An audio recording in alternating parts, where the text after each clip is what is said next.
Hey fellas, how you doing? It is Friday the 14th. Happy Friday.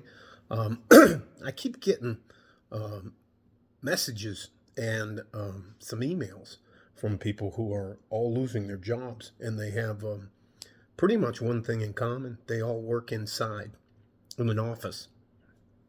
The one lady who had a very long diatribe, she is in charge of, excuse me, she is in charge of people managing. What do you think she does? In a when a 7 day week, not including the weekend, 5 day work week, she produces a chart, productivity chart, or the issues they're having with HR.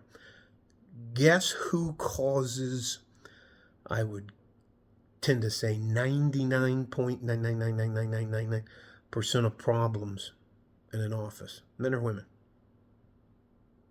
This is 2025, not 1950. So it's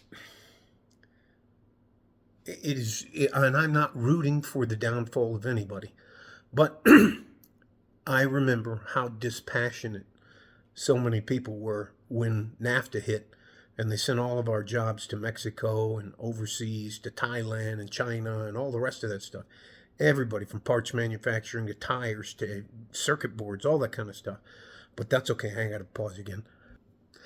But that's okay. But you know what they would tell me? Well, blame your government. Don't blame us. Don't blame us for paying somebody 35 cents for working an 8 to 10 to 12-hour shift. That's not our fault. Okay. Okay. That's why we're having tariffs now. So, anyways, it's funny when you think about it that unless a problem directly affects a person, uh, they could care less. And now you got these people that do this. We're doing this for a living. We don't need people like that. AI is replacing all of you. They can do it faster, they can do it cheaper, and once you buy that, you don't have to ever pay it again. It's not going to take a day of sick leave. It's not going to need a vacation. It's not going to argue for a raise. It's just in there doing the job every single day. So, do you remember what they told us all in the auto industry? Do you remember what you guys that Do you remember what you told us? You told us to learn to code. Didn't matter that at that time my wife and two kids and I were living in our car. I used to have a Mercury Grand Marquis, a black Mercury Grand Marquis. It was crazy. Almost all of our stuff fit in the trunk. I have to pause again. Nobody cared. Got to stay a couple nights at a church here and there. Other than the rest of that, fending for myself. Out there fending for myself. Combat wounded veteran, by the way. Oh, by the way. Nobody cared. So now, and not to be mean, and just to give you an obvious answer, because of the massive amount of people online crying about their, come in and have a bubble tea, maybe do a half an hour. Let's get together and have a meeting and discuss which priority projects we're going to put forward. Oh, it's time for lunch, an hour and a half, 2 hour lunch. Okay, after that, let's go have some more bubble tea and talk about how we feel. Anyways, get out of here. Here's my thought. Learn a trade. That'll be the title of this. Stop crying and learn a trade. You didn't care about any of us who had to suffer through all of that. And then on top of that, in 2008, they decided to collapse the housing. Anyways, wow. It's wild, and you cannot even begin to hear the sob stories about. And a lot of older women are like, "Well, that was how I was a modern, independent woman. Ugh, what if they shut my money off?" Well, I don't know. That guy that was right here, that was too short, wasn't good enough. Maybe he was an angry man. Maybe he smoked. Maybe he had gas or a bad breath or something like that. Or his hair was like mine, fading away. I mean, he was standing right here for what, 30, 35 years, and he moved on. So it is what it is. And guess what's the predominant gender working in offices? It's not guys.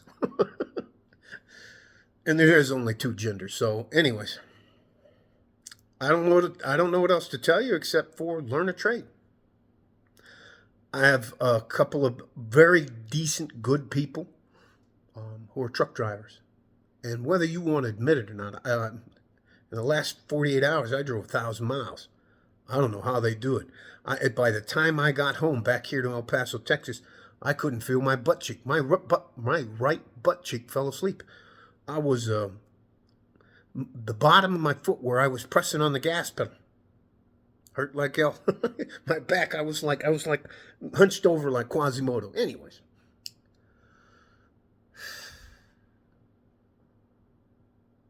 And you ask any of these people, especially when I talk to them, because I talk to them, a few of them every week, who want to borrow some money, just to get over. But what do you do? What do you produce? Content on YouTube, content on TikTok. I'm a influencer on the rise. I only need $10,000 to get started. Okay. And you just, whenever you do like this, whenever you pull back the curtain a little bit like this and you look under, you're lying your ass off. Get out of here. All right. I'm trying not to be, and I'm not rooting against you, but at some point in time, you have to be realistic about the skill set you set yourself up for. There's a lot of guys I know that have already transitioned. There was a guy I used to have as a friend. His name is Richard Cricrew. He was also a veteran, combat veteran, and he just was absolutely struggling to find a job. And he's built like a tank, like a fucking tank. Love the guy. But just, what happens with military guys, they fade away. We're friends. We could be really close friends for like 3 years, and then I rotate away, and he rotates away. So anyways, he decided he wasn't going to take it lying down, and he looked into it in commercial welding. And because he was in the military, it was easier to get a security clearance. So once he got a security clearance, he's now doing welding at nuclear facilities. He's living on fat stacks of cash now.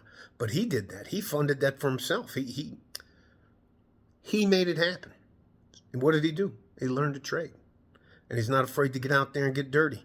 Hey, ladies, instead of working in the office, how would you like to bring your bag lunch, go out there and hold a stop sign and have to use the bathroom in a porta potty?